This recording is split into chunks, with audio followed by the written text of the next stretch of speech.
রাঁচি থেকে আসানসোল দুর্গাপুর জাতীয় সড়ক ধরে ঊর্ধ্বশ্বাসে যাচ্ছিল একটি ট্রাক। সেই ট্রাকের ট্রলিতে ময়দার বস্তার অন্তরালে ছিল নিষিদ্ধ ফেন্সিডিল। মুর্শিদাবাদ হয়ে বাংলাদেশে পাচার করার কথা ছিল। তার আগে গোপন সূত্রে খবর পেয়ে ধাওয়া করতে থাকে বেঙ্গল এসটিএফ।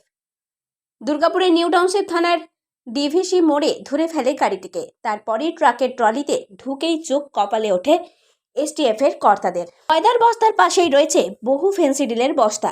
তৎক্ষণাৎ বাজেয়াপ্ত করা হয় ট্রাকটিকে। গ্রেপ্তার করা হয় চালক এবং খালাসিকে। এসটিএফ সূত্রে খবর, ময়দার বস্তার অন্তরালে নিষিদ্ধ ফেন্সিডিলের বস্তা রেখে আসানসোল দুর্গাপুর জাতীয় সড়ক ধরে প্রায় 20,000 নিষিদ্ধ ফেন্সিডিল বাংলাদেশে পাচার করার চেষ্টা করছিল। তারা গোপন সূত্রে খবর পেয়ে গাড়িটিকে বাজেয়াপ্ত করেন। দুজনকে গ্রেপ্তার করা হয়েছে। এই চক্রের সাথে আরও কারা জড়িত রয়েছে পুরো ঘটনা খতিয়ে দেখে তদন্ত চলছে বলেও জানান।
পশ্চিম বর্ধমান থেকে কৌশিক বাসু রিপোর্ট, 99 নিউজ বাংলা।